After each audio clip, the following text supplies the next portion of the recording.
Hey guys, Roxas here, and before we begin, do you guys like my pretty much costume? I chose a zombie one because I pretty much like it. But anyway, today I have a top 10 scary Yu-Gi-Oh cards video for my Halloween special. And before we begin, this whole list is my opinion. Also, I'm rating this monster by their looks, how threatening they are, and also how scared I'll be if I encounter one in real life.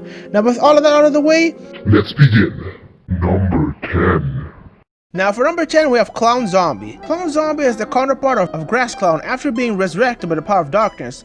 And we all know clowns are pretty scary. Like when I was little, around 5, a girl tormented me with clowns and stuff, so that's why eventually I got a fear of clowns, but eventually through time it changed to pure hatred, and that's why I chose it for number 10. Number 9. Now for number 9 we have the Wicked Worm Beast. Now we all know worms are gross, slimy, and downright scary, but the Wicked Worm Beast is just in a whole other level. Also, the scary thing of this monster looks like it's using the flesh of that person as a suit, which is gross and scary by a huge margin. I mean, imagine a ton of worms moving through your body. Ugh, it gives you the chills. But that's why I chose it for number 9. Number 8. Now for number 8 we have the Gimmicky Puppets, an archetype of puppets. And we all know that puppets are pretty scary things. I mean, if you saw Annabelle or any kind of puppet movie, you already know puppets are pretty much terrifying as heck. Now the Gimmicky Puppets look really terrifying. Like look at Nightmare, that thing is just nightmare fuel. And pretty much all of the Gimmicky Puppets are already scary on their own, and that's why I chose it for number 8, because we all know puppets are just terrifying as heck. Number 7. Now for number 7 we have Parasite.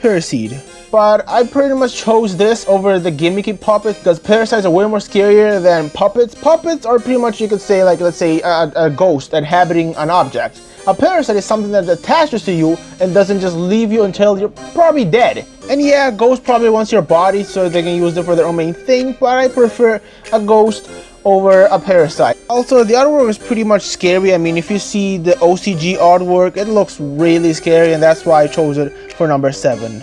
Number 6. Now for number 6 we have Scary Moth. Now imagine a little moth, scary looking, has big circles on his wings. Now imagine that moth again, but as big as an adult and 10 times scarier. That's what Scary Moth is, which is a moth that can pretty much kill me if it just stands on me. And do you guys know the superstition of when a moth comes in your house and you have a sick relative, they come in your house and give you a sign that they're gonna probably die or pass on? Well, imagine Scary Moth like that, but except for just showing a sign, just comes in and just kills them immediately because he can. I mean, you see that thing looks big and scary, so that's why I chose it for number 6. Number 5. Now for number 5 we have Dark Necrofear. Dark Necrofear is a retrain of Cursed Necrofear, albeit with reverse attack and defense. Also in the master guide it states that Dark Necrofear is actually the queen of all fiends, which kind of makes sense because its effect of controlling other monster cards, just like a queen commanded her subjects, albeit less forceful than Dark Necrofear. Also in the manga and the original Japanese anime, Bakura states that she's the queen of the world of the dead,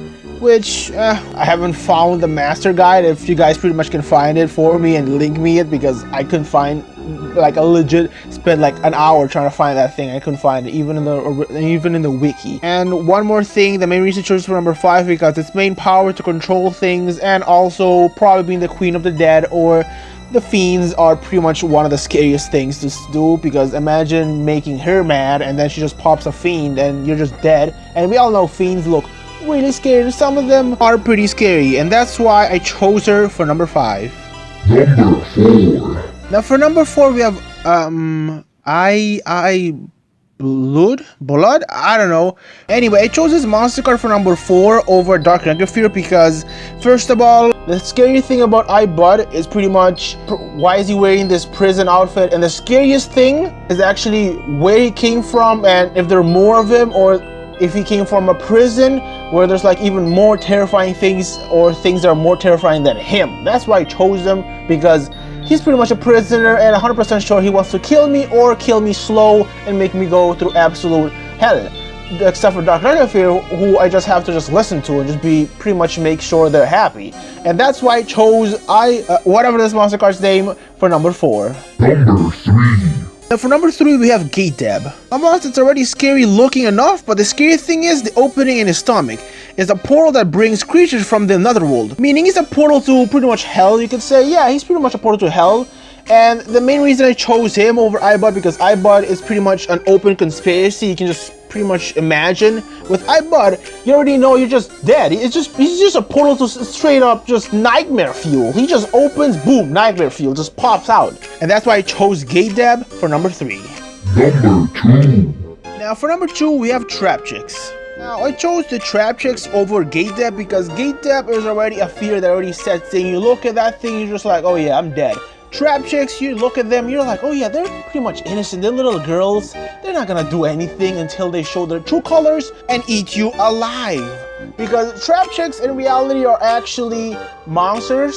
If you see in the master guide, I can't remember which number, but if you look at the master guide, you can pretty much find out the story about the Trap Chicks. They're pretty much little girls who are in reality real monsters who are really scary as heck. I mean, imagine you're pretty much looking at an ant and you're just like, oh yeah, that's a small ant, and then it just boom becomes a giant ant and you're just like, oh snap, he can actually kill me right now, you know?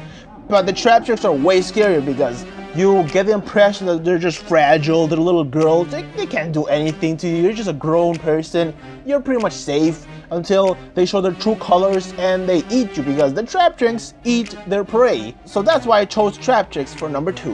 Number 1. Now for number 1, we have Entity Nyala. Now our Entity Nyala is a rank 4 Exceeds monster with 0 attack and 26 defense. Also this card's name and artwork is a reference to Nyala, which is a mouthful, yes. I didn't even understand that on the first time I heard it.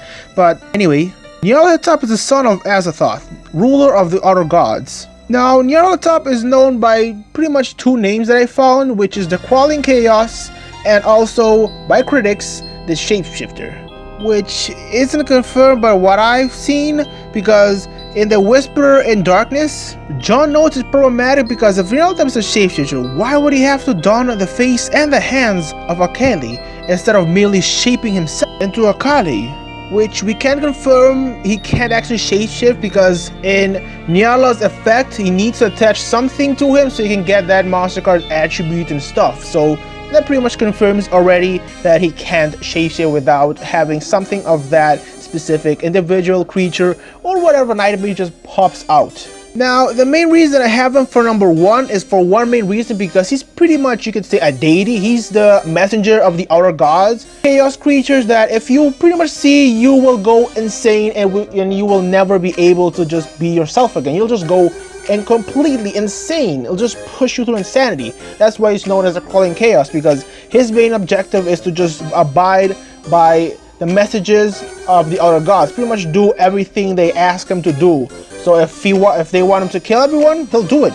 And that's why I chose him number 1, because the scary thing about him is that he has so many transformations, and the scarier thing is how he looks in the artwork for Nyala, because if that's one of his forms, imagine what else he can turn into, because he can turn into like anything you can imagine, but just way worse. He's pretty much walking nightmare fuel that can turn into anything you imagine, which is why I chose him number 1, because if you encounter this guy, you will go insane and it's way worse than just dying automatically. If you die, you're pretty much safe, but you will pretty much go through incredible hell and you'll just not even be there anymore. And that's why I chose him for number 1, because the pure insanity and just how terrifying it would be to just encounter him. Now with all of that, I pretty much made this top 10 a little too fast. That's why it wasn't as long as I was pretty much hoping, but this is my Halloween special, so I hope you guys enjoyed. It wasn't as good, but next year will be better. But with all of that, I hope you guys enjoyed. See you guys later. Don't forget to subscribe and have a nice day. And also, Happy Halloween!